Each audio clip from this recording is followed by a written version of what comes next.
Welcome to Bind EduTech, and we are continuing the text portion of the chapter that we were going through. We are not afraid to die, जिसमें 5 जनवरी की सुबह का जिक्र हुआ है। 5 जनवरी की सुबह के बारे में बताया गया कि वो सुबह इनका स्थिति मिजरेबल हो चुका था। अगर आपसे पूछ दे कि इसका क्या मतलब है, या अगर आपसे पूछ दे कि ऐसा क्यों लिखा गया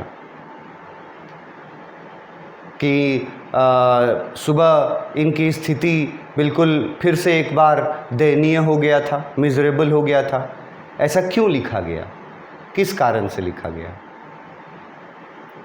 तो आप क्या जवाब दीजिएगा इसका?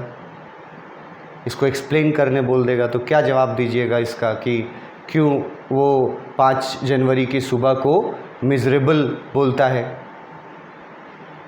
बहुत इजी है। जो चीज़ें 4 जनवरी के शाम के 4 बजे से जो चीज़ें शुरू हुई थी, उन चीज़ों के वजह से लिखा गया कि in the morning of 5th January all of them were in a miserable situation. ये क्यों लिखा गया? क्योंकि क्लाउड्स छा गए, मौसम खराब होने लगा। दूसरा, विंड चलने लगी कितने स्पीड से, 40 नॉट्स। तीसरा, समुद्री लहरें बड़ी हो रही थी और बड़ी हो रही थी।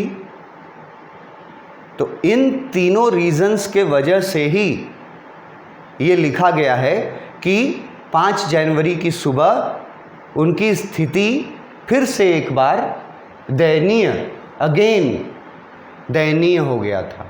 तो यहाँ जो हम दयनीय वर्ड यूज़ कर रहे हैं, डेस्परेट वर्ड यूज़ कर रहा है। मैंने आपको वर्ड मीनिंग्स में वहाँ नोट्स में दिया है 2 वर्ड और इसके लिए, डेस्परेट के लिए। अगर आप डेस्परेट नहीं लिखेंगे तो आप फिर उसके जगह पर 2 वर्ड मैंने आपको दिए हैं अपने ये में। आप डेस्परेट के जगह मिजरेबल, एक तो मिजरेबल लिख सकते हैं और एक होपलेस लिख सकते हैं। होपलेस भी लिखा हुआ है। मिजरेबल से ज़्यादा खराब वर्ड होपलेस है। मतलब कि अब तो उनको कोई उम्मीद भी नहीं बच रही थी कि हम लोग बच पाएंगे। होपलेस हो गए थे वो 5 जनवरी की सुबह को। तो 3 रीज़न्स मैंने जो बताए, जो लिखे हुए हैं, उन्हीं 3 रीज़न्स के वजह से वो लोग होपलेस हो गए थे, उनका कंडीशन मिजरेबल हो गया था। फिर एक छोटा सा जो पैराग्राफ स्टार्ट कर किए थे कि नरेटर जाते हैं अपने फैमिली के पास। पार्टिकुलरली ये समझ लो कि वहाँ पे प्रेजेंट कौन कौन है। उसकी वाइफ प्रेजेंट है, बेटा जॉन वो प्रेजेंट है, बेटी सुज़ैन वो प्रेजेंट है। ठीक है। अब कैसा कंडीशन होगा उनका, मतलब वो लोग कैसा फील कर रहे होंगे, ये तो बताने की ज़रूरत नहीं है। उनके सामने वो लोग एक बार मौत से लड़के वापस आए हैं और फिर से उनके सामने फिर से वैसा ही सिचुएशन आ गया है। तो ऐसे कंडीशन में नरेटर कैसे एक टीम लीडर का भूमिका निभाते हैं, क्योंकि वो हेड थे, मुखिया थे घर के, और उस शिप के मेन सेलर थे वो। उस शिप के, और अपने घर के वो हेड भी थे। तो परिस्थितियां भले जैसी भी हों, बताया जाने का कोशिश यहाँ किया है इस कहानी में कि फादर जो हैं वो जाते हैं अपने फैमिली के पास उनको कंफर्ट करने के लिए, मतलब हिम्मत देने के लिए। ये एक यूनिवर्सल मैसेज यहाँ मिलता है कि मुश्किल की घड़ी में अगर परिवार साथ रहे तो बड़ी से बड़े मुश्किल को भी पार किया जा सकता है। सिर्फ क्या करना होगा?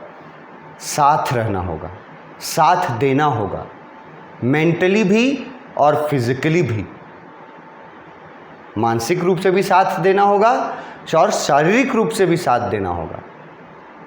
मानसिक रूप से साथ देने का मतलब हुआ कि अपना सोच को पॉजिटिव रखना, और शारीरिक रूप से साथ देने का मतलब हुआ कि अगर कोई काम करना पड़े तो उसको भी करना है।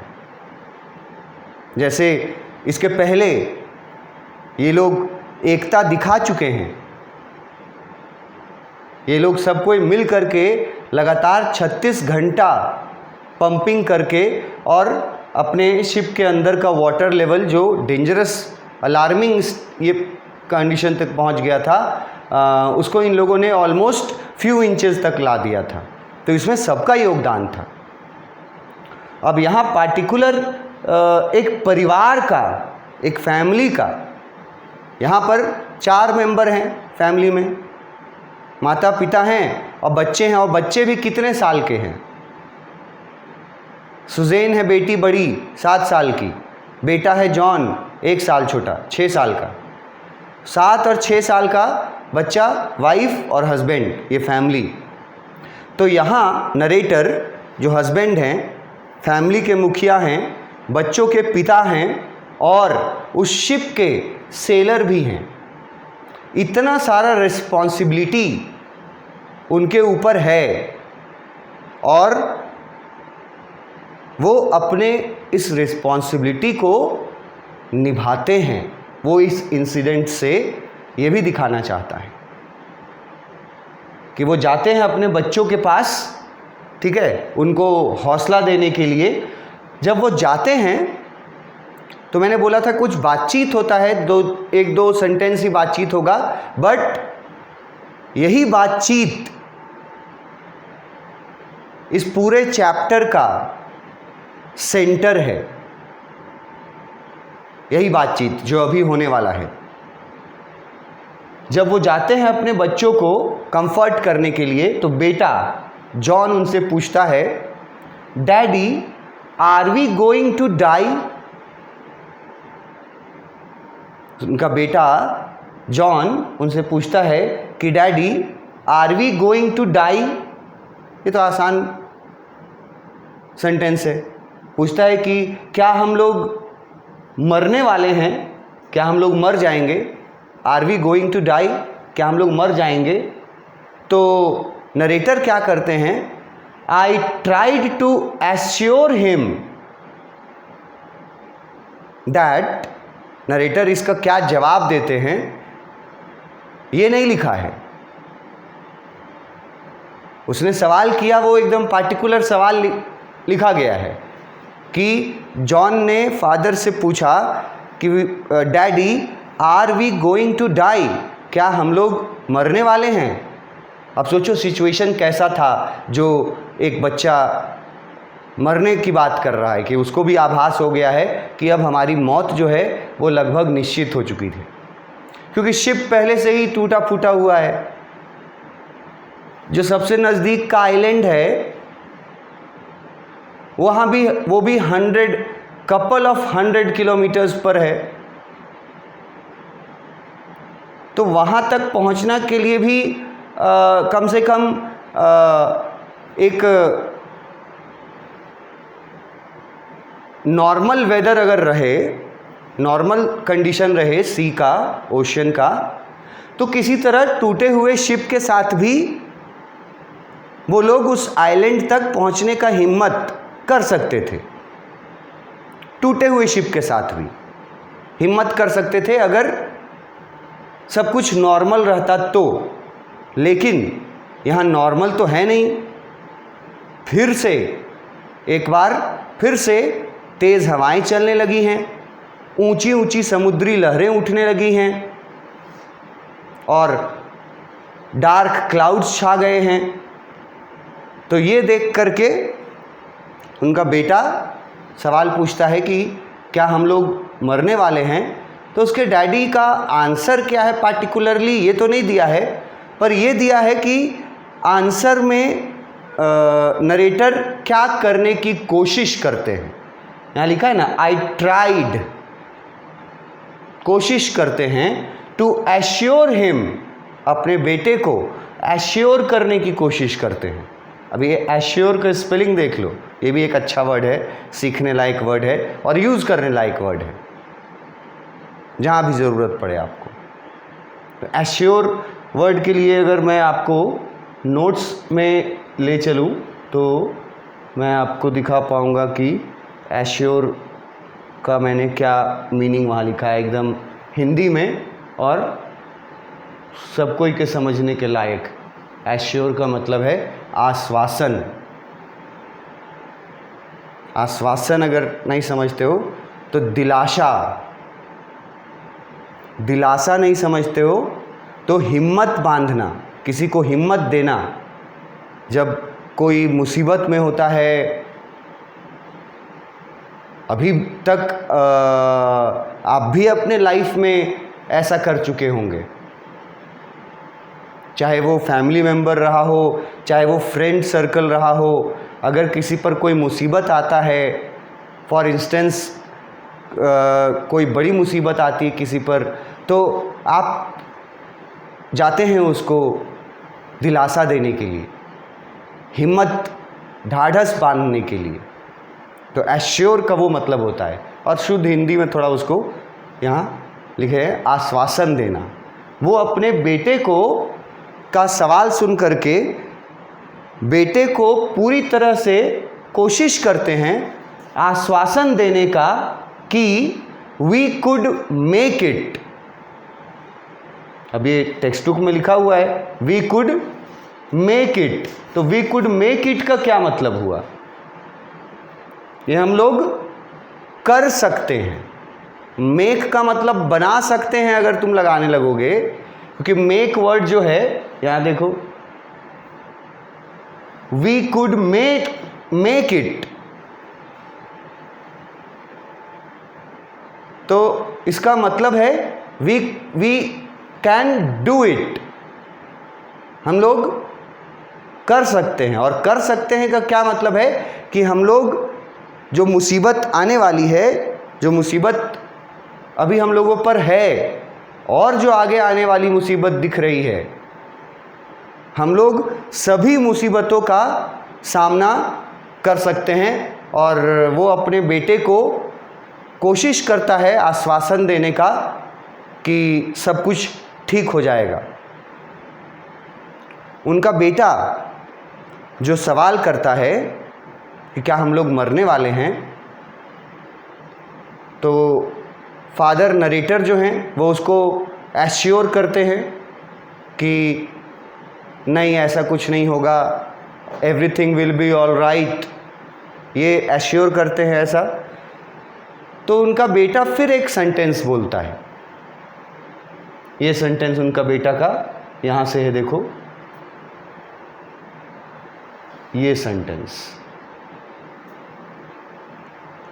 जब उसने अपने बेटे को आश्वासन दिया, फादर ने, नरेटर ने, कि हम लोग सही सलामत निकल जाएंगे, वी कुड मेक इट का मतलब है कि हम लोग सही सलामत निकल जाएंगे, ये आश्वासन दिया। तो उसके बेटे ने फिर कहा, बट डैडी, वो आगे बोला, daddy we are not afraid of dying if we can all be together. एक 6 साल का बच्चा वो पहले पूछता है कि क्या हम लोग मरने वाले हैं, क्या हम लोग मर जाएंगे। जब उसका फादर उसको ये आश्वासन देने की पूरी कोशिश करता है कि नहीं नहीं ऐसा कुछ नहीं होगा, सब कुछ सही रहेगा और हम लोग सक्सेसफुली निकल जाएंगे और कहीं सेफ प्लेस पे पहुंच जाएंगे, जब ऐसा आश्वासन देते हैं फादर नरेटर, तो बच्चे का आगे का सेंटेंस जो था, उसके बेटे का, जॉन का सेंटेंस, यही सेंटेंस इस चैप्टर का टाइटल रखा गया है। देखो, ही वेंट ऑन, वो बोला आगे, we are not afraid of dying if we can all be together. तो इस चैप्टर का नाम ही यही है। चैप्टर का टाइटल आप देखे तो हैं ही, ये देखो क्या लिखा हुआ है चैप्टर का title, we are not afraid to die if we can all be together. इन वर्ड्स हैं, सेम वर्ड्स किसके मुंह से निकले हुए हैं? जॉन, बेटा कितना साल का है? 6 साल का, और अपने फादर से वो ये वर्ड्स बोलता है, ये सेंटेंस बोलता है अपने फादर से कि हम लोगों को मरने का डर बिल्कुल नहीं है अगर हम सब साथ हैं तो। अब यहाँ पर एक 6 साल के बच्चे का जो स्टेटमेंट है, वो उस बच्चे का योगदान दिखाता है। और जैसा मैंने आपसे पहले भी कहा था कि इस चैप्टर में जो पूरा परिवार है, सब कोई किसी न किसी तरह से कंट्रीब्यूट करते हैं मुश्किल परिस्थिति में। जैसे अभी तक आपके पास मतलब उनका है कुछ डेटा, जैसे इसकी वाइफ मैरी, नरेटर की वाइफ मैरी, वो क्या कैसे कंट्रीब्यूट की है। तो वो उस समय, जिस समय नरेटर स्टीयरिंग व्हील को छोड़ करके नहीं जा सकता था, उस समय मैरी निकली थी और उसने स्टीयरिंग संभाला था, उसका कंट्रीब्यूशन था। फिर याद करो कि बेटी सुज़ैन, मात्र 7 साल की बेटी, और वो लड़की किस तरह से कंट्रीब्यूट करती है कि जब उसके फादर उसको, उन लोग को पूछने आते हैं कि तुम लोग ठीक हो कि नहीं, तो उस समय जॉन बोलता है कि हाँ हम लोग ठीक हैं। सुज़ैन भी वहीं थी और सुज़ैन अपने फादर को एक इन्फॉर्मेशन देती है कि उसको उसके सिर में दर्द हो रहा है, उसके लेफ्ट आइज़ के ऊपर उसको चोट लगा हुआ था, ये बताई थी अपने फादर को। और वहाँ पर स्वेलिंग हो गया था, फूल गया था, ये बताई थी फादर को।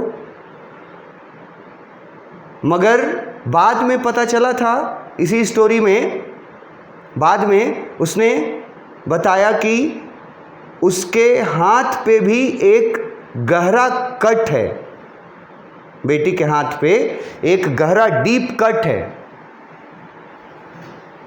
तो उसके फादर पूछते हैं उससे कि तुमने इस डीप कट के बारे में क्यों नहीं बताया उस समय, जिस समय सिर पे चोट लगने वाली बात बताई थी, उस समय तुमने ये डीप कट वाली बात क्यों नहीं बताई। तो उसका बेटी का जवाब क्या था, सुज़ैन का जवाब था कि मैं आपको परेशान नहीं करना चाहती थी, इसलिए मैंने उस समय नहीं बताया। क्यों नहीं परेशान करना चाहती थी? क्योंकि आप हम सबको बचाने में लगे हुए थे, आप हम सबको बचाने में लगे हुए थे। इसीलिए मैंने उस समय सिर्फ सिर के चोट वाली बात बताई और हाथ का कट जो था वो नहीं बताया। तो वहाँ पर भी मैंने बोला था कि ये नोटिस करने वाली बात है कि 7 साल की एक बच्ची जो है वो इतना मैच्योर थिंकिंग रखती है कि फादर को ज़्यादा अपने परेशानी के बारे में बता करके परेशान नहीं करना चाहती, क्योंकि वो देख रही है कि फादर पूरी तरह से लगे हुए हैं उनको और उन शिप को बचाने में।